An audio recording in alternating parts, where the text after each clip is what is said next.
Hello dear students, कैसे हैं आप लोग।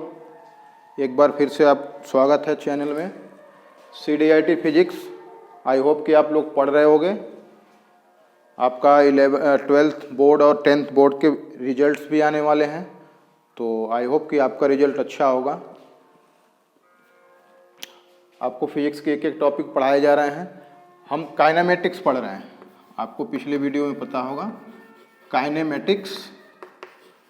काइनेमेटिक्स के जो पैरामीटर्स हैं, डिस्टेंस, डिस्प्लेसमेंट, ठीक है, पोजीशन,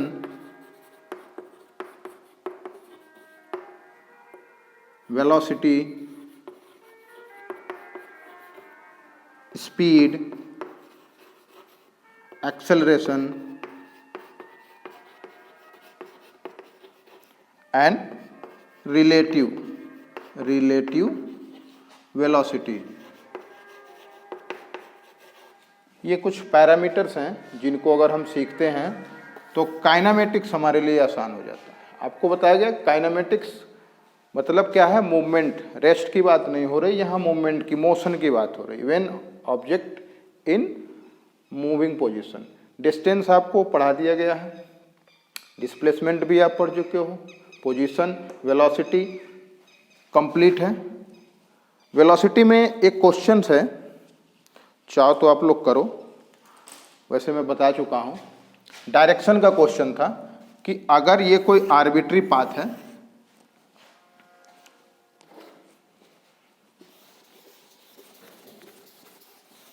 ना, और किसी बॉडी का मूवमेंट ऐसे हो रहा है, यहाँ से इसका पॉइंट A है और ये पॉइंट B है। ऑब्जेक्ट इस डायरेक्शन में मूव कर रहा है,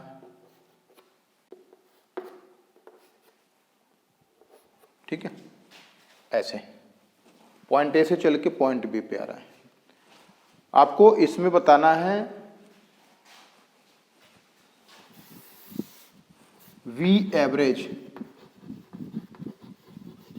वेलोसिटी, एवरेज वेलोसिटी और इंस्टेंटेनियस वेलोसिटी। आपको ये दोनों पढ़ा दिया गया है। एवरेज वेलोसिटी क्या होता है, लॉन्ग इंटरवल के लिए average velocity delta x upon delta t। Instantaneous velocity for short distance displacement ये होता है dx अपॉन dt। ज़्यादा नहीं इसमें हम बताएंगे, आप पिछली वीडियो को देखना, ये करा चुके हैं। अब चूंकि वेलोसिटी डायरेक्शनल है, वेक्टर क्वांटिटी है, direction as well as magnitude, तो वेलोसिटी जो होता है एवरेज वेलोसिटी और इंस्टेंटेनियस, क्या इनके डायरेक्शन भी सेम होते हैं, इस पे हम डिस्कस करेंगे। अगर हम इसको छोटे छोटे पॉइंट्स लिख दें, पॉइंट 1, 2, 3, 4, 5, 6, 7, 8, 9, 10, आपको ये फाइंड आउट करना है किस पॉइंट पे, at which point the direction of average velocity is opposite to the direction of instantaneous velocity. Instantaneous velocity का डायरेक्शन क्या होता है, इंस्टेंटेनियस आपको बताया गया है velocity of an object at a particular instant of time. और वेलोसिटी को डिफाइन करने के लिए हम बता चुके हैं, 2 पॉइंट लेते हैं।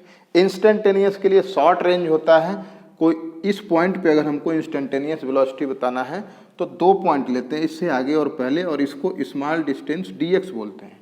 और ये एज्यूम करते हैं कि dt टाइम में हम इस dx को कवर्ड कर लेते हैं। और इसका डायरेक्शन किधर होता है, इनिशियल से फाइनल। ये होगा v इंस्टेंटेनियस का डायरेक्शन। पढ़े आप, मैग्नीट्यूड आप इस फार्मूले से निकालेंगे। चलिए, एवरेज वेलोसिटी का डायरेक्शन क्या होता है। एवरेज वेलोसिटी का मतलब क्या हो गया, अगर ये पॉइंट A है और ये पॉइंट B है, लॉन्ग इंटरवल के लिए हम एवरेज निकालते हैं, बड़ी डिस्टेंस के लिए।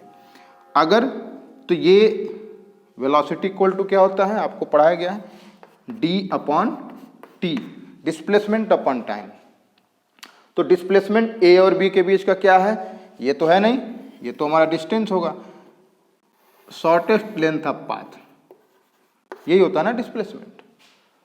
तो वेलोसिटी निकालने के लिए जो डिस्प्लेसमेंट होगा टाइम से डिवाइड कर देंगे तो वेलोसिटी निकल जाएगा। अब ये तो मैग्नीट्यूड हो गया। बात इस एवरेज वेलोसिटी अगर ये है डिस्प्लेसमेंट अपॉन टाइम, तो इसका डायरेक्शन किधर होगा पता है आपको? बिल्कुल पता है। डायरेक्शन यहाँ भी हम लेते हैं इनिशियल से फाइनल की ओर। डिस्प्लेसमेंट में भी डायरेक्शन, डिस्प्लेसमेंट भी वेक्टर है। वहाँ भी आप पढ़े हो, थोड़ा सा आप पीछे जाओ, इस टॉपिक को पढ़ना। ये कोई O है, पॉइंट A, अगर ये शिफ्ट होके पॉइंट B पे आता है तो इसका डिस्प्लेसमेंट AB बराबर क्या होता है? AB इक्वल टू होता है position vector of OB minus position vector of OA। इसको पढ़ा दिया गया। ये होता है position. Change in position is called displacement, ये भी आपको बताया गया। लेकिन डायरेक्शन किधर होगा इसका? A से B की ओर, यानी इनिशियल से फाइनल की ओर। सिमिलरली यही डायरेक्शन वेलोसिटी का भी होगा। हमारे पास ये है कि v इंस्टेंटेनियस और v एवरेज किस पॉइंट पे एक दूसरे के परपेंडिकुलर या अपोजिट हो। सबसे पहले परपेंडिकुलर की बात कर लेते हैं। चलिए हम कोई आर्बिट्री पॉइंट ले लें, पॉइंट 4 पे tangent to a curve is called direction of instantaneous velocity. तो ये कोई कर्व है, इस पे इंस्टेंटेनियस वेलोसिटी अगर हमें फाइंड आउट करना है तो हम 2 पॉइंट लेते हैं और इनिशियल मूवमेंट इस तरह हो रहा है तो ये इनिशियल होगा, ये फाइनल। ये हम इसको मिला दें तो ये v इंस्टेंटेनियस होगा या नहीं होगा? आपको समझ में आ रहा है? छोटी चीज़ें हैं, लेकिन जेई और नीट में आपको बड़ा न्यूमेरिकल नहीं दिया जाता है, आपको कॉन्सेप्ट देखा जाता है कि आप कितना इस चीज़ को जानते हो। v इंस्टेंटेनियस का डायरेक्शन ही हो गया। अब v एवरेज का डायरेक्शन क्या होगा? अगर ये पॉइंट 1 यहाँ से चलता है और पॉइंट 4 तक आता है तो ये इनिशियल होगा और ये फाइनल होगा, और इनिशियल को हम फाइनल से मिला देंगे तो ये डिस्प्लेसमेंट आएगा, और डिस्प्लेसमेंट अपॉन टाइम को एवरेज वेलोसिटी बोलते हैं। और इसका डायरेक्शन किधर होगा? इनिशियल से फाइनल की ओर। करेक्ट है? तो ये जो डिस्टेंस होगा हमारा v एवरेज का होगा। ये पॉइंट तो मिला नहीं, यहाँ पे कुछ एंगल है लेकिन ये परपेंडिकुलर नहीं। सिमिलरली आपको और पॉइंट लेने हैं। पॉइंट 6 की बात कर लें। पॉइंट 6 पे v इंस्टेंटेनियस का डायरेक्शन किधर होगा? एक पहले एक बाद में, और दोनों को मिला देंगे, ये हमारा होगा v इंस्टेंटेनियस। सही है? अगर ये हमारा इनिशियल है और ये फाइनल पॉइंट है तो यहाँ v एवरेज को निकालने के लिए हम क्या करेंगे? इस पॉइंट को मिलाएंगे, ठीक है? और ये इनिशियल और ये फाइनल, तो इसका डायरेक्शन किधर होगा? v average. ये v एवरेज का डायरेक्शन है। तो पॉइंट 6 पे हम ये कह सकते हैं कि ये दोनों एक दूसरे के क्या हैं? परपेंडिकुलर है। समझ में आ रहा है आपको? इंस्टेंटेनियस और v एवरेज के डायरेक्शन की बात कर रहे हैं हम। फटाफट आप इसको और प्रैक्टिस कर लेना। ऐसे ही कोई पॉइंट 8 ले लो। 8 पे v इंस्टेंटेनियस का डायरेक्शन क्या होगा? अब ये मोशन इधर हो रहा है तो initial to final v instantaneous. v average की बात करें तो क्या होगा? पॉइंट 1 को पॉइंट 8 से मिलाएंगे, यही तो होगा। और यहाँ इसका डायरेक्शन ये होगा आपका v एवरेज। पॉइंट 9 पे आ जाओ, 1 से 9 को मिलाएंगे, ये जाएगा v एवरेज, और इंस्टेंटेनियस का डायरेक्शन यहाँ हो जाएगा। तो इस चीज़ को आप पढ़ चुके हो, ठीक है? बात कर लेते हैं हम स्पीड की।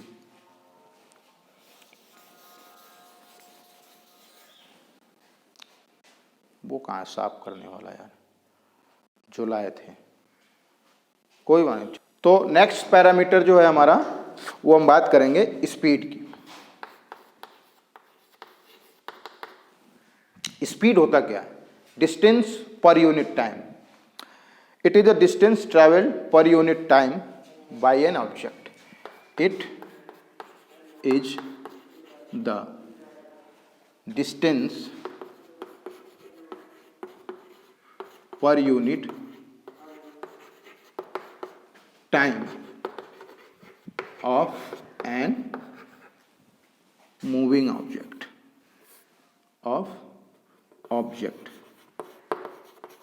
मोशन की तो बात हम कर ही रहे हैं, मूविंग ऑब्जेक्ट होगा।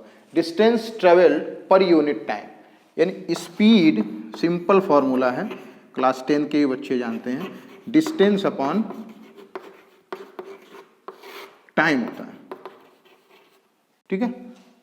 यही वेलोसिटी डिस्प्लेसमेंट अपॉन टाइम, ठीक है। वेलोसिटी जो होता है डिस्प्लेसमेंट अपॉन टाइम और स्पीड जो होता है डिस्टेंस अपॉन टाइम। स्पीड क्या है? स्केलर क्वांटिटी है, ओनली मैग्नीट्यूड नॉट डायरेक्शन, केवल मैग्नीट्यूड होगा। यूनिट क्या होगा? मीटर पर सेकेंड। डायमेंशन क्या होगा? m पे पावर 0, l पे पावर 1, t पे पावर -1, ये इसका डायमेंशन है, ये इसकी यूनिट होगी। तो स्पीड जो होगा, speed can not be negative, ये टर्म आप नोट कर लो, speed can not be negative, ठीक है। वेलोसिटी में be negative but speed can not be negative because speed equal to distance upon time. कुछ समय में पार्टिकल अगर थोड़ा सा भी शिफ्ट हुआ तो वो पॉजिटिव, डिस्टेंस पॉजिटिव होगा, इसलिए स्पीड हमेशा पॉजिटिव ही रहेगा। डिस्प्लेसमेंट निगेटिव होता है, इसलिए वेलोसिटी भी निगेटिव हो सकती है, ठीक है। तो अब बात करेंगे हम स्पीड, जैसे हम पढ़े हैं वेलोसिटी को, ऐसे ही स्पीड जो होता है यूनिफॉर्म स्पीड,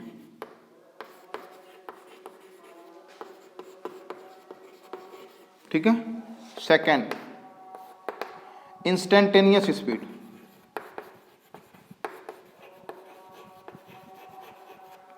स्पीड, और लास्ट हमारा क्या होता है? Average speed. एवरेज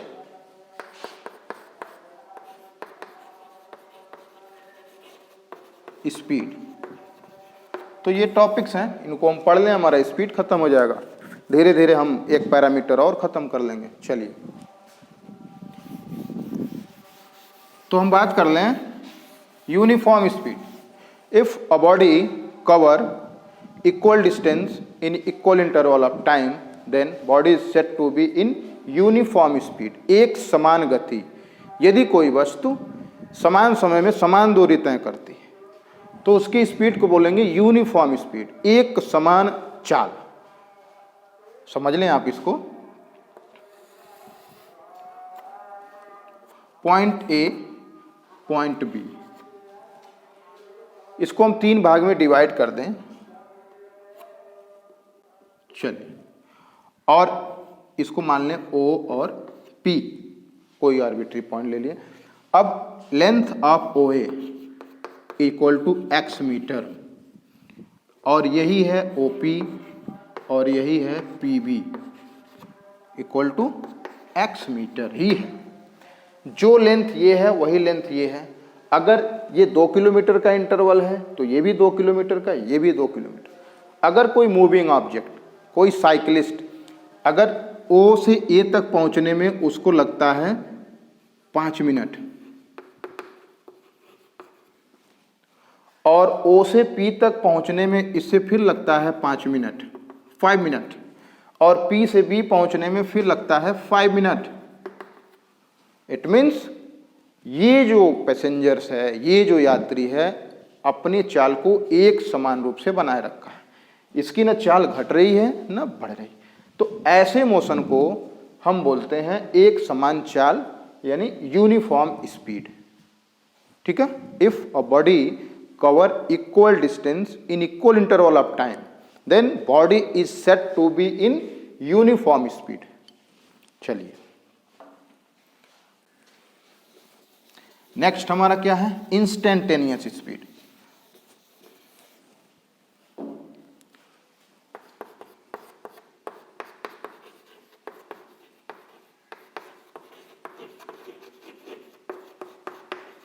कुछ जाना पहचाना सा है, इंस्टेंटेनियस, किसी आर्बिट्री पाथ पे अगर हमको इंस्टेंटेनियस स्पीड निकालना है, it means speed of an object at a particular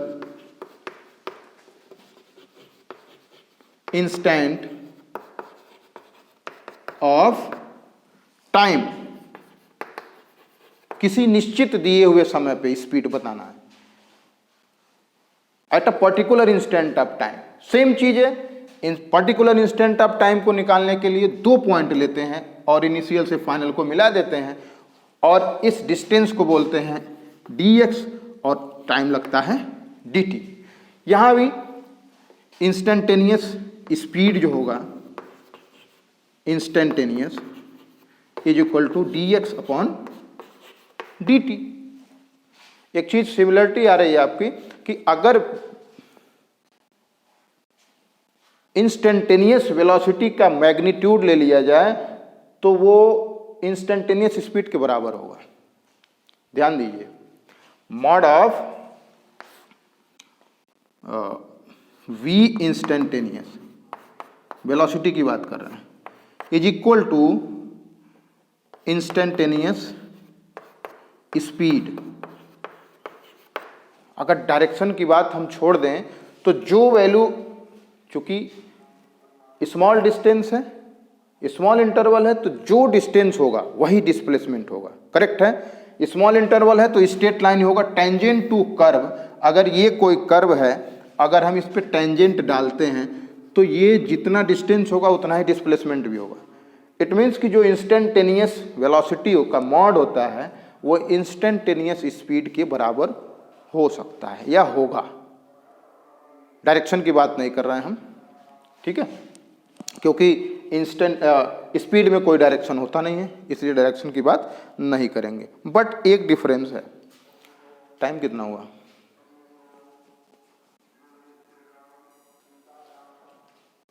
फिर शुरू से?